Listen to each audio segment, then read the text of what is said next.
Hi, I'm Mary Jo. I've been a nurse for 51 years.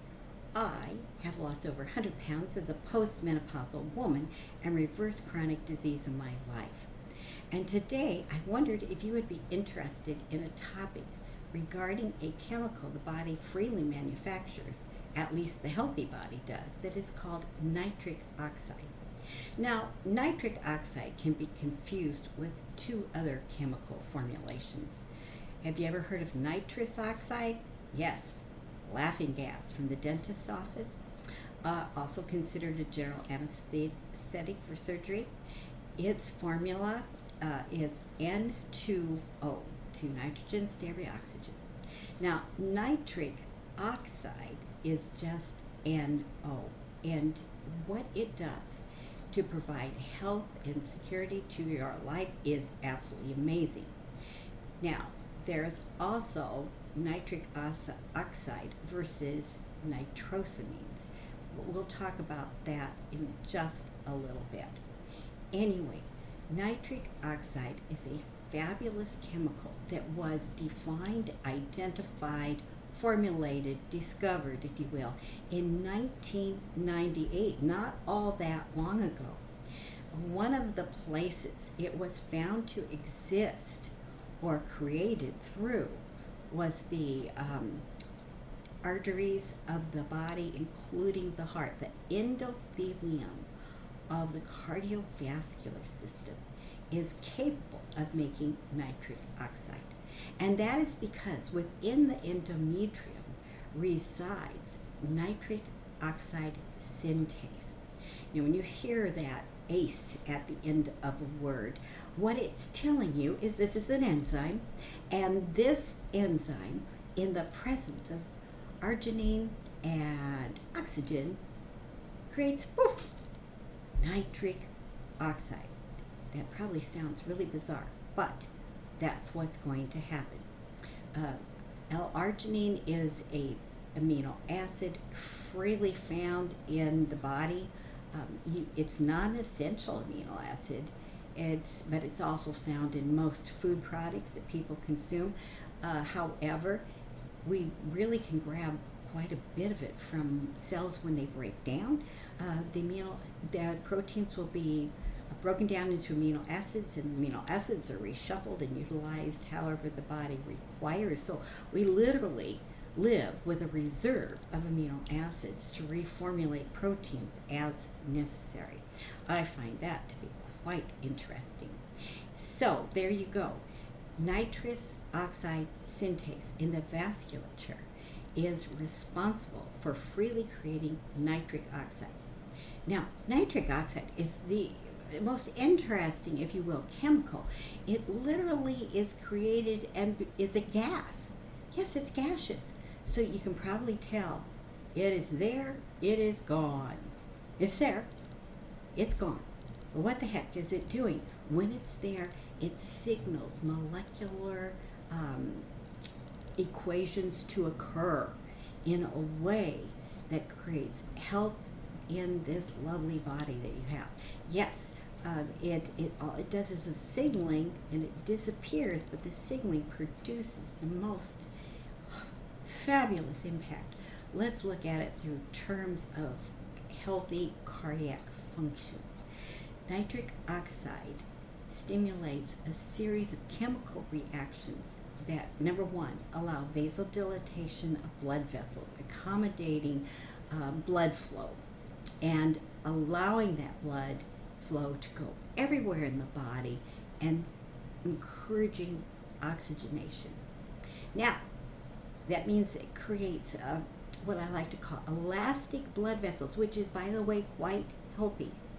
So they dilate when the body is pumping out blood and make sure the blood flow is normal and the blood pressure is normal, and then they constrict a little bit when the heart's in diastole and not currently beating, to continue the appropriate flow of blood. But nitric oxide allows that vasodilatation, and it helps to regulate blood pressure. It also causes the internal lining of the vasculature to be smooth and it prevents adhesions of plaque. If you have arterial sclerosis or high blood pressure, in the presence of adequate nitric oxide, that plaque will dissolve and your blood vessels are going to open up and become elastic yet again. And you might say, well, why isn't that happening? Well, when blood vessels are damaged, constricted, hardened, atherosclerotic, if you will, then the endometrium is damaged and it cannot create nitric oxide. However, there are two mechanisms in which nitric oxide can be made.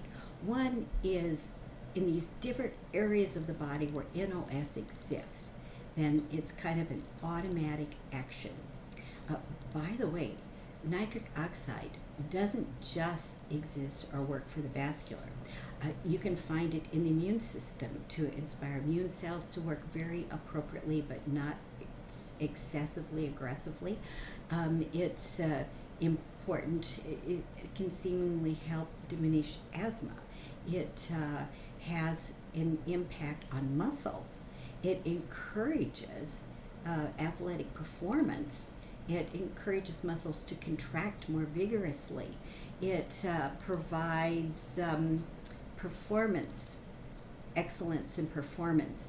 And so but it's interesting because, some of this you might say, well, that's probably because it's oxygenating the body, including the muscles. Yes, you are right. But as far as muscle activity is concerned, it has another property that increases exercise tolerance and muscular capability that's not really defined but believed to exist. There is also a neurological form of NO synthase which assists with cognition, memory, prevents Alzheimer's and dementia. So OS is NOS, NO is, it sounds like no, but really it means yes. Yes, help me out here. So it has many different properties. It even seems to be inspired when insulin locks to the cell. There's NO appears, and as far as I can glean from biochemistry, it is going to assist transference of glucose into the cell. People who are insulin resistant, people who are hypertensive, those kind of people are not making adequate amounts of nitric oxide. So what can you do about that? Well, one thing that does happen is that nitric oxide synthase seems to work less effectively as you get older. Well, I don't like that because it's the only place I'm going is older. So what can you do? And it's lovely because there's a secondary pathway that one can create nitric oxide. The food that contains the most capability of providing nitric oxide to your body are dark leafy greens. Now there are a few other foods, such as berries, that also assist in this process, but the king of nitric oxide production are dark green leafy vegetables, cruciferous or not. Spinach, bok choy, arugula, lettuces. Oh my goodness, don't forget lettuces. Lettuces are very, very good for you. Anyway, there is a plethora of other ones as well. So you eat the greens. Now, it's important to really chew. And it's important for two reasons. Because you want the greens in your mouth that you're chewing, you want to break them down, because this is the kind of food product that within the cell of the food product, it has glucosinolates, and within the wall of this particular green of this cell, of this vegetable cell, it has myrosinase. Now when you get crunching activity going on to get the myrosinase and glucosinolates together, it produces antioxidants known as ITCs. So the more you chew, the more nutrition comes together, the more antioxidants you create, and your body is going to absolutely love it. But also, you want this chewing and this time spent in the mouth because there's bacteria in the grooves of your tongue. Sorry, you may not like that. It may sound offensive, but really, there's symbiotic bacteria in there. You gotta love those guys. And the bacteria promote an action on the greens. So you want them to be harbored in your mouth for a while. And then, in the presence of acid, so once you swallow it, and it has been acted on by the bacteria in your mouth, now in the stomach, it's in the environment of acid. Now, it produces nitric oxide. You absorb it. It goes wherever you need it. It might help your vascular department. It might help your neural department. It might help your immune system. It might help your exercise tolerance. Who knows what else it might be doing. But it is something that really helps to energize the mitochondria of the cell. Now, mitochondria are some of my favorite cell organs because they produce energy. And when you have those mitochondria all happy and revved up, you are ready for anything that you might want to do with a smile on your face. So, as you get older, it becomes even more important to incorporate greens in your diet. Dr. Esselstyn, who has wrote about reversing heart disease, discusses the need for a minimum of 6 cups or extremely large handfuls of greens, a combination of raw and possibly steamed.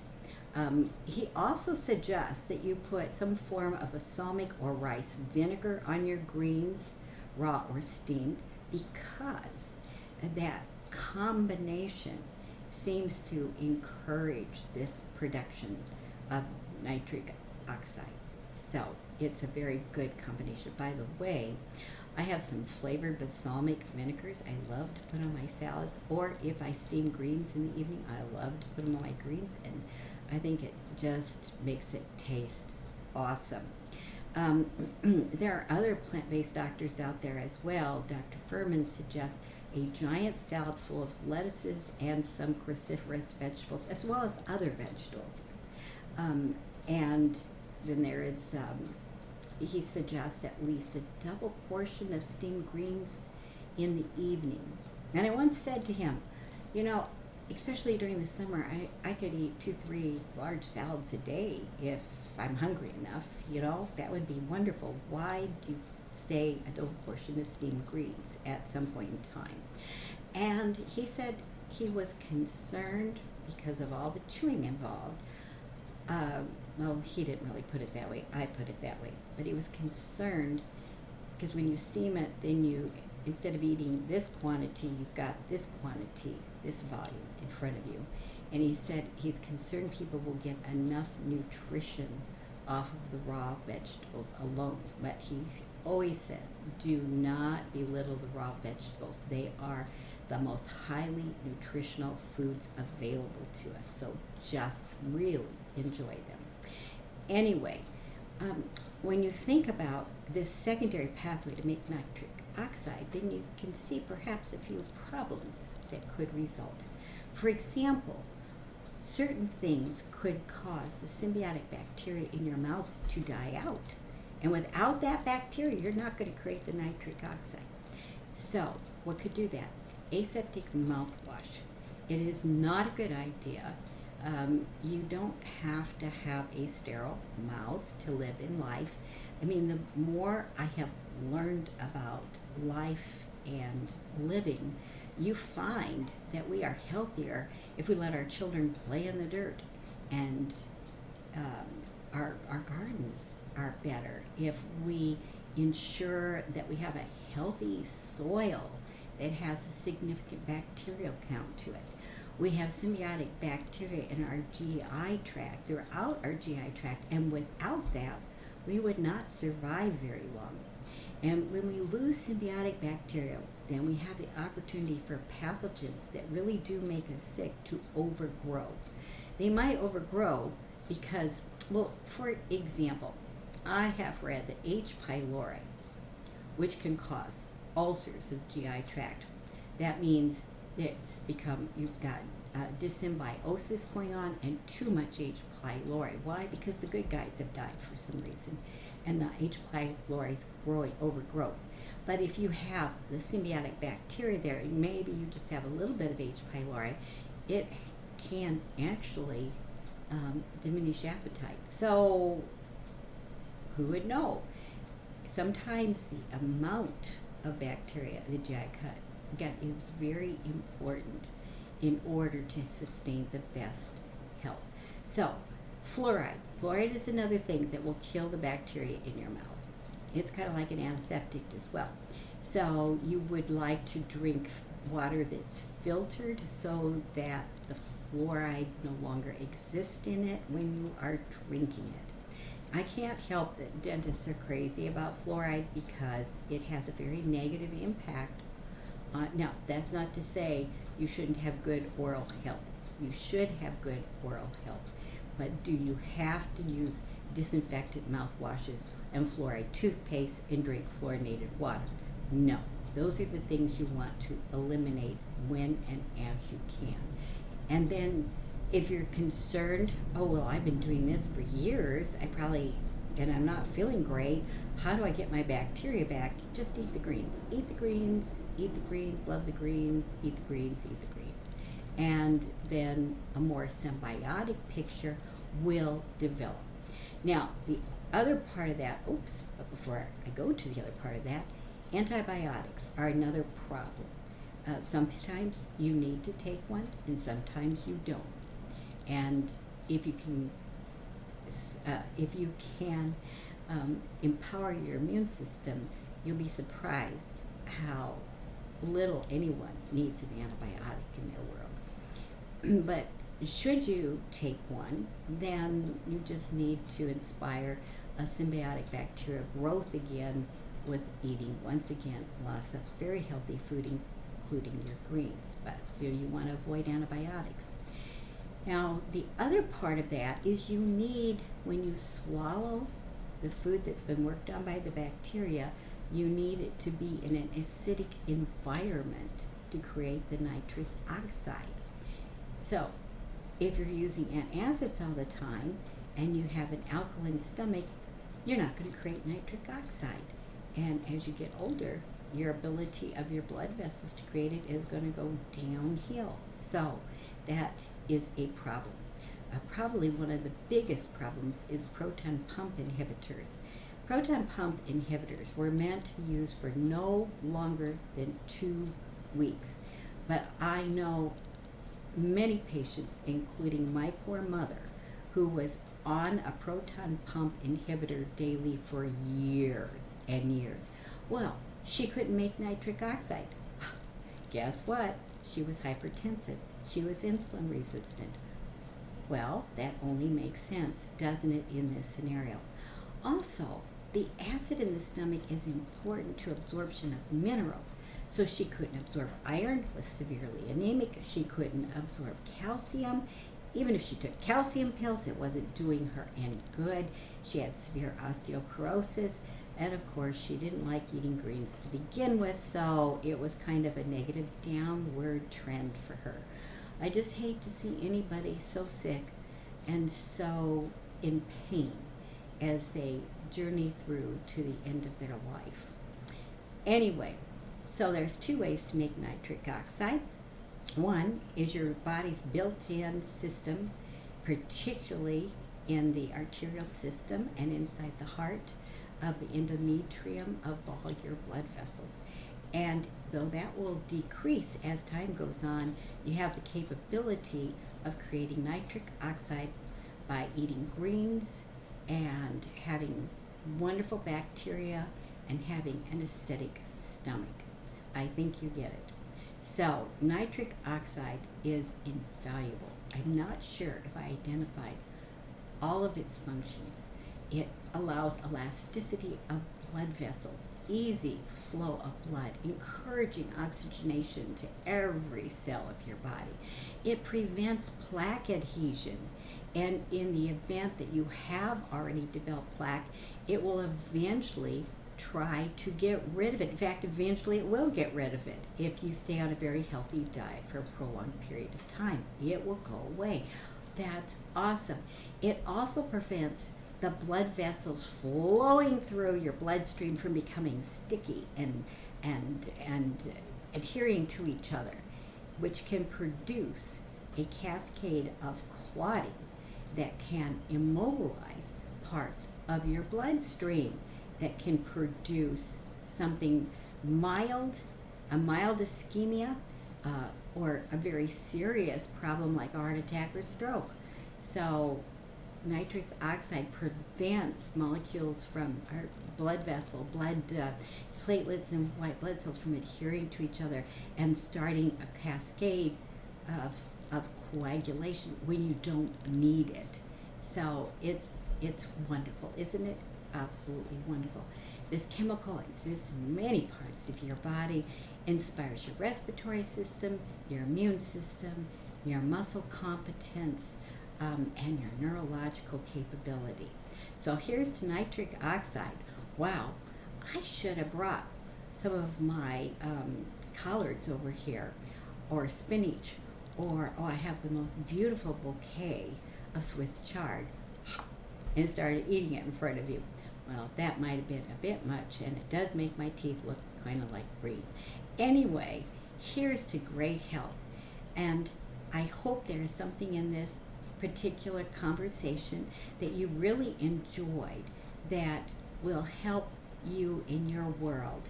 And I have to tell you, I thank you so much with great love and appreciation in my heart for all of you out there, because where would the rest of us be without you?